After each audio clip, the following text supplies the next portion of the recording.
Hello, welcome to the Manic Pixie Dream Vlog and cigarette time for Caroline. Sorry, I've decided I'm going to quit smoking. I'm going to try, I don't know, one of those patches, I guess. But the thing is that I've been avoiding it because you can't wear them at work and stuff. And when I am at work, like, that's when I get kind of, like, the most, like, nicotine. Like the cravings. I crave nicotine more when I'm at work and stuff. And so, and then the gum makes my stomach hurt, so I don't want to do the gum. And I don't know, it's just like, I don't know what it is, but it really is true. Once a smoker, always a smoker. Like, you can't ever quit. Like, it's so, like, it just, like, when things get stressful and things kind of hit a level, like, you just start smoking again. It's crazy. This is, like, the third time since I quit, like, cold turkey, like, when I was 21. I started smoking again, I think when I was like 25 after a car accident, and then then recently I just started smoking again. I don't know what happened. I don't know. It's so bad, kids. Don't smoke cigarettes. It's not worth it. I mean, sure, they're cool. You look sexy doing it, and, and it feels good and stuff, and it's like a moment to yourself to go get some fresh air, and you can just think and have a moment alone and stuff and just enjoy your solitude for a moment, but just don't do it. It's not worth it.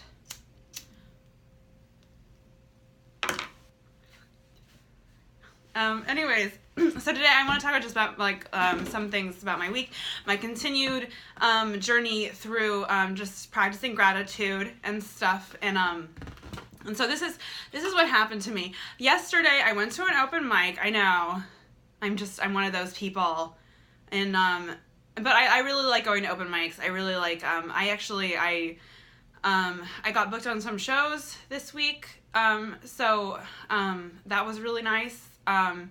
And it was just, the thing is, I was getting so frustrated. I was going to open mics every day, like 3 times a day, and I was just like, sometimes, and I wasn't funny for like the longest time, and then it was just like, and then I would finally be funny, and then it was just like, but it was just over something dumb, or I don't know, like, and it was just, I was so frustrated, and I was just like, I didn't think I was getting anywhere, and then all of a sudden I just kind of kept doing it, and I kind of just got more used to it. And I don't know, and I just, I was sort of getting down on myself a little bit, just kind of like frustrated with just like feeling like I wasn't getting anywhere and stuff. And then, I don't know, and then the fever broke, and I got like a success. I had a really good success this week, and something moved forward this week, and just the dial moved forward a notch, and it's just, and that's, and I don't know, that happened when I started practicing gratitude. And I think practicing gratitude is, I'm just gonna keep doing it. I'm just gonna keep, obsessing over gratitude and just thinking of things that I'm grateful for, and keep practicing, that, and just see what changes in my life. And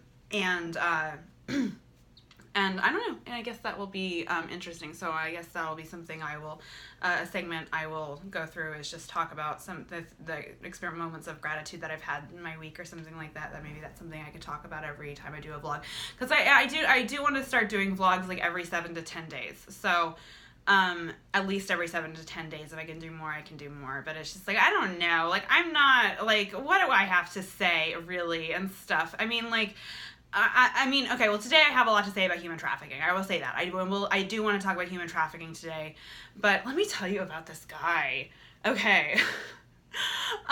So I went to an open mic yesterday, and I sat next to this guy, and so he and I just, like, like, oh, hello, like, I'm Caroline, and he's like, I'm something, and so we start talking, and so he asked me what I do for a living, and I don't know, I'm doing a YouTube channel based on, like, talking about stripping, so I just don't see any point in lying anymore. Sorry, like, and so, I mean, if it's an Uber driver, or if it's somebody I'm standing in line with at the grocery store, something like that, I don't feel the need to tell them that I'm a stripper, but, like, and just, in this moment, it seemed appropriate. And so I just said, oh, I'm a dancer, I'm a stripper, and he was just, but the thing is, there is a stigma to stripping, like, that I will have for my entire life. Like, that's just a fact. Like, there's a stigma to stripping. And it's something I'm going to have to deal with for the rest of my life, and most prevalently now. And so, and that's just, I don't know, and it's something that, yeah, it just is what it is, and that, I wish it wasn't like that, but it is, it's gonna be, and, I just have to be okay with that, and, but anyways,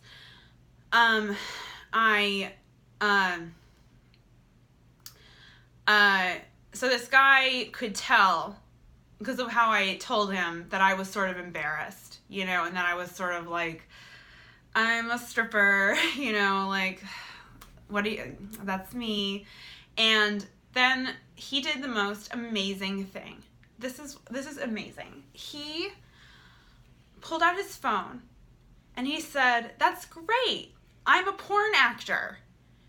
And then he pulls out his phone and he shows me a video of him fucking a girl. And it was very high quality. So it's like you knew it was like legit porn, you know, and it was like on a website and stuff that you had to pay for. And so it was like, and he just had it ready, you know. And anyways, this man could tell I was embarrassed. He wanted to make me feel better. That was the sense that I was getting from that. Like, that was, I mean, I'm sorry, but it's like, it's who he is. You know what I mean? It's what he does. Like, he's a porn actor. You know what I mean? Why shouldn't he show a random stranger at an open mic, you know, a video of him doing porn? You know? It's who he is. He needs to be himself, you know? But, so I don't know, but he did it because he was being open. Maybe a little too open. But he was doing it, he could tell that I was embarrassed, and he wanted me to feel more at home with him. And I started laughing hysterically. I clapped my hands. I gave him a hug. And I said, "Oh my gosh, that's amazing. That is hilarious. Thank you for showing me that. Oh my God." And I was just like, I was all for it. I was all about it.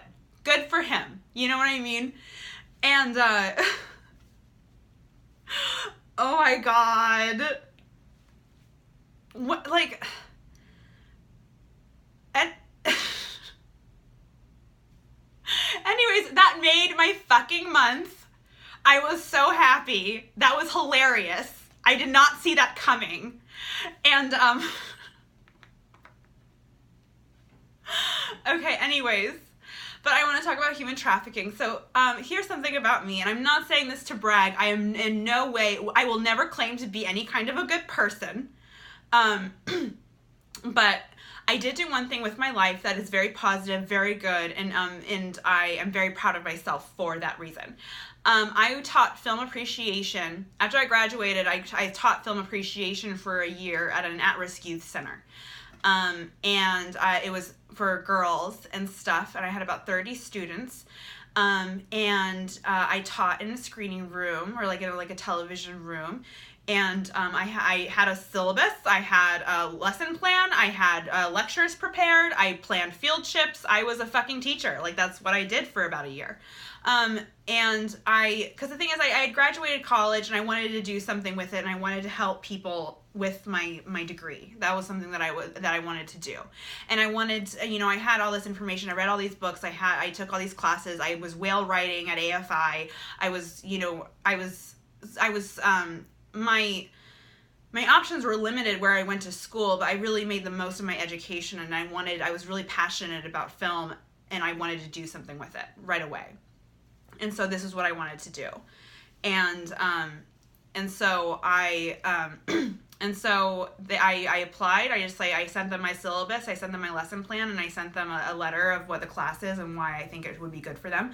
And they were all about it. They were like, "That's great. We would love to have you." And so they just had me come in and teach this class once a week, and on Saturday afternoon. And I had 30 students who, most of them would show up every week. Some of them would show up every once in a while. And but there was, I did get fired. But let me tell you about Madeline. Well, no, let me tell you about how I got fired. Then I'm going to tell you about Madeline. Madeline is the most beautiful girl you'll have ever seen. Like, she could have been a child actress. She was so beautiful. But let me tell you about how I got fired. Sorry, I don't want to be all over the place, but just Madeline, I think about her every day, and her story is just really tragic, and I just I don't know, I'm really anxious to bring attention to it, but since I mentioned that I was fired from this position, I don't want anyone to think I did anything wrong. I don't think I did anything wrong, not in my opinion. But anyways, I taught film appreciation, and so when we went in for the meeting, they said, your syllabus is great, but here's the thing, no rated R movies. And so I said, okay, sounds good. And, but the thing is, I wasn't supervised. Like, all of these girls, their families were, living on the streets, were in prison. What are they going to do, complain? Like, I'm doing meth in this, in this trap house in Nevada, but, I hear my daughter is watching a rated R movie in her film appreciation class. No, it's not going to happen, And, so the thing is, I did screen the movies really well. Nothing with too much violence, nothing with sex, but if there's swearing or something like that, it's not words these girls have never heard before, they're so swearing was just they could deal with it, trust me. And, and then also clips. So I would show clips from rated R movies, I would screen them, nothing with violence, nothing with sex, but language, I figured they'd be fine, they're just words. So it was Goodfellas. Goodfellas did me in. It was, Goodfellas. So Thelma Shoemaker was the editor of Goodfellas, and she had recently died. She was this female editor. She was very prominent in her field. And so I wanted to do a class about Thelma Shoemaker and watch scenes from some of her movies, and then, and talk about them and talk about her style. And I thought that would be really interesting for them. And so I was going to show them a scene from Goodfellas, and so I was on the DVD, and I was skipping through the DVD to get to the scene that I wanted to show them, which again had, a little bit of violence, it was Goodfellas, but, nothing terrible, it was fine. And, disturbing images, some swearing, guns.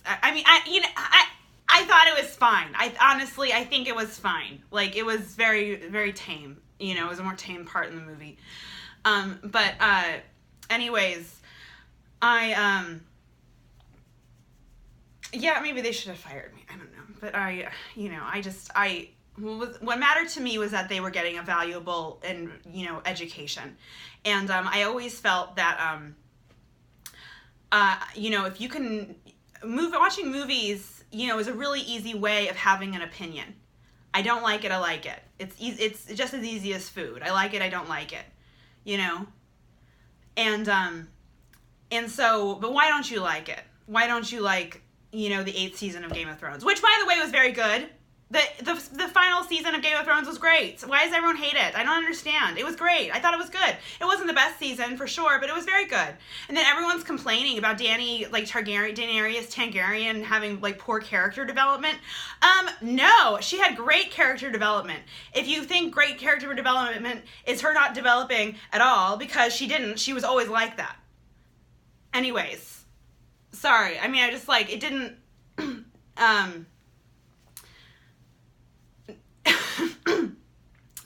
Whoa, sorry. Okay, so back to how I got fired. Anyways, back to how I got fired. So the scene that they saw, and it was a complete accident. I did not mean for this to happen. So there's this scene, I think this was the scene that I actually wanted to show them, was the scene in the prison visiting room where they're the two main characters they're in a prison visiting area, and there's all these other inmates.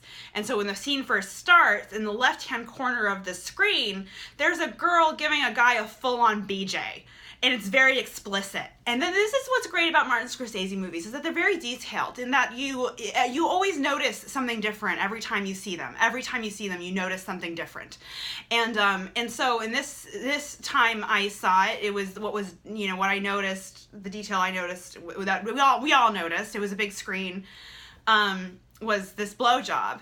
And I didn't know it was there. I had never seen that before. I had never noticed it before. It was there and it was gone, but still everyone saw it, and it was, everyone laughed. I was mortified. I was like, don't tell anyone. And no, I didn't. I might have. Anyways, but I did not mean for that to happen. It was a complete accident. I just wanted to show that scene within the prison wait, the visit. I just wanted to show them that scene. I did not notice that in the corner of the screen at all. So that was why. That was so yeah. You should. I don't know. I think I did the right thing. I think that they got a good experience from it. I know I worked really hard on it, but at the same time, like, it's the B word, you know what I mean? These girls have heard it before. And, and I think what was important for them is that when you're seeking out an identity, it's important to know that you have an opinion and that you have a point of view. And if you can develop a point of view and an opinion on movies, which was the point of, this class, was them to just, develop a taste in films, and to have an opinion on films and to have a point of view on films, then they can have an opinion and a point of view and taste in other things. And I thought that was a really good way of teaching them that. And I don't know, I just think that there were some movies that were just so good that they should watch them. And that, just because it's rated R, what doesn't mean it was immoral. And so I'm glad that I showed them Schindler's List, even though it was rated R. I think that was an important movie for them to see. And I'm glad that I showed them Saving Private Ryan. I think that was an important movie for them to see. And they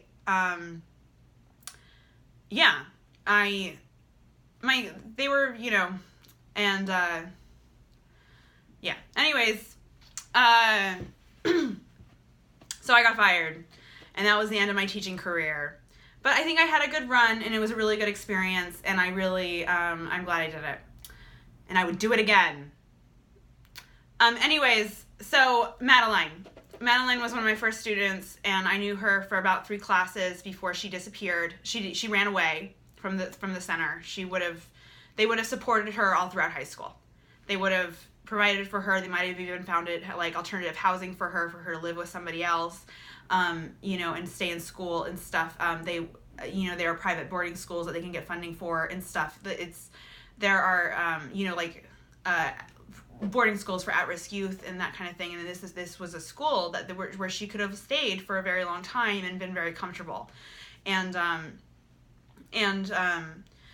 I'll never forget the way she saw things. The way she saw her abuse in that situation, and having that compared to what the reality of the situation was, it blew my mind talking to her about how she saw things, and then talking to her social worker about how her social worker saw things. And it was crazy to me. It was crazy. Like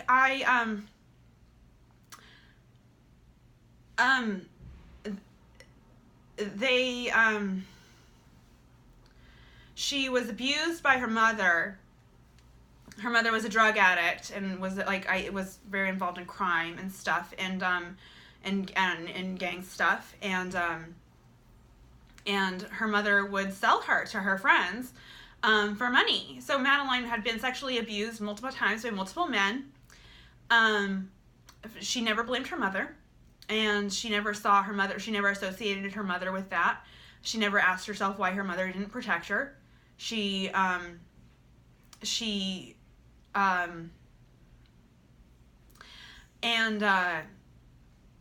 But it was just, I wanted to adopt her. Like, she was so precious and she was so sweet. And she ran away. She and another girl, the other girl had a pimp, and she got a hold of the pimp, managed to contact him. He came and picked them up in the middle of the night. and that's it. Gone. Like, she's gone. And the thing in California, the police don't look for them. If girls run away, like 13, 14-year-old girls run away, the police don't look for them. The police don't give a shit. Well, I mean, it's not that they don't give a shit, but they're not required to for some reason. That's kidnapping. Isn't that kidnapping? Isn't a pimp, like, who, picking up brainwashed kids? Isn't that kidnapping?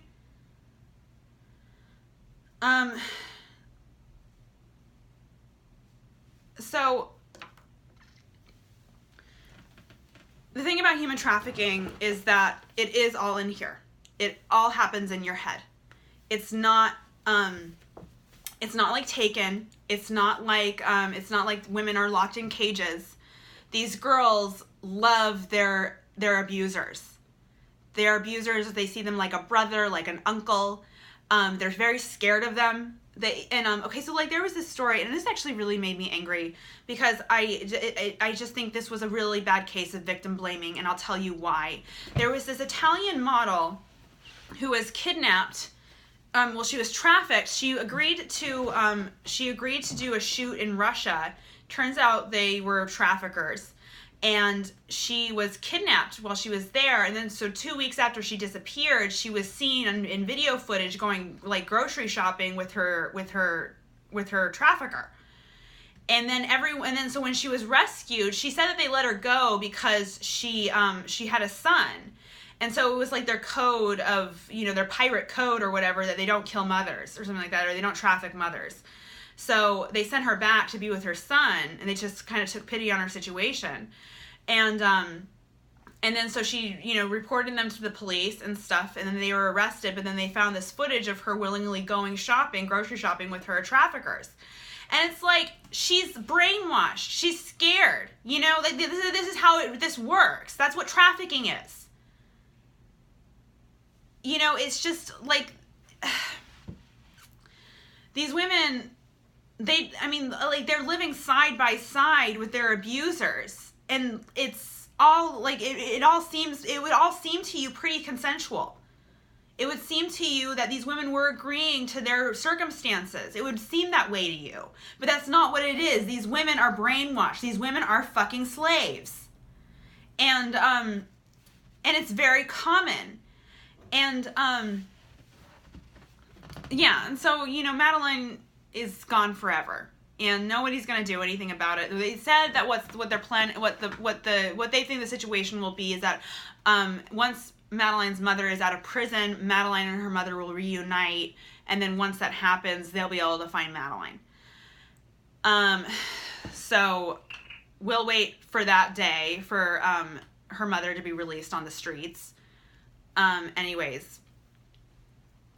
But, so another experience I had with human trafficking, and this is how easy it is. When I'm telling you this, just look at how easy it is. Look at how easy it is for a man to traffic a woman, okay? It's really fucking easy. If some piece of shit guy had the will to traffic a woman, it really wouldn't be that hard. And that's why it can be common, because there's lots of evil people out there. There are. And so, so I was at work, and there's this girl named Gigi, just tall, beautiful, dumb as a fucking rock, like just so fucking dumb, like, oh my God, she was fucking dumb. It was amazing. It was really just amazing. I loved talking to her. It was just like, man, girl, you don't know anything. You don't know anything. Like, it was just brazen how dumb she was. And, but that was why she got trafficked, because she's dumb. There's lots of dumb bitches out there. There's so many dumb women out there who, like, want to be models. And so this is what happened. So she and I were talking, and she was like, okay, so it's not abuse, but what do you call it when you're living with a guy and you can't leave unless he's with you, and he has to drive you to work, and he has to pick you up, and he takes all your money, and you can't talk to your family on the phone unless he's in the room with you? And I was just like, trafficked? Like, you're trafficked? Is that what you're telling me? Like, you're trafficked. And she was like, oh. It was, oh my God. Oh, it was horrible. It was horrible. Yeah, so anyways, I'm going to tell the manager. I am sorry, but I have to tell the manager. I have to go right now and tell the manager, do you want to come with me? And we'll tell the manager, like, and so, and she was just like, no, you can't tell the manager. You can't tell the manager. I was like, no, I'm sorry. I have to.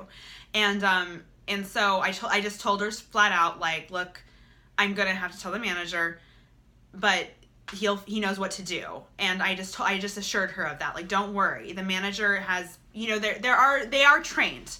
They are educated on what to do in this situation. You know, I will say that about strip clubs, is that their managers of strip clubs are trained to look for it. And and then do know who to call and what to do if they find it at the club. And so in this situation, that was what was happening, and the manager took care of the situation. She found a place to stay. I called her an Uber, and I, but anyways, it was really nice to help her. I'm glad I got to help her. She got back to Hawaii. Everything was fine. But that was how easy it was. It was that fucking easy. And it's scary that there's people like that living in LA. It's scary. She was staying in an apartment building. You know, that she was somebody's neighbor for a minute. You know what I mean? A trafficking victim who was being abused and being raped by this guy was living next door to people somewhere in like Santa Monica somewhere, in this apartment building in Santa Monica. It was happening.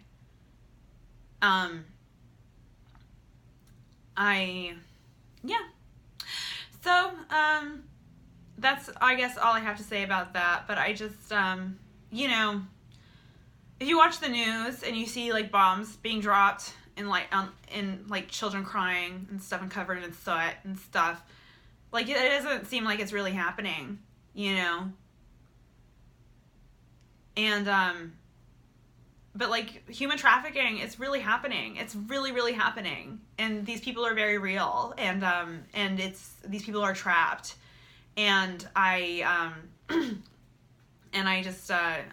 really sad about that. And I hope that I can educate you a little bit more about that. And I hope I did. Okay, anyways, that's my vlog for today. I hope you have a lovely afternoon or evening. Like and subscribe. Leave a comment. If you want to contribute anything, that would be great. Anyways, have a nice day. Bye.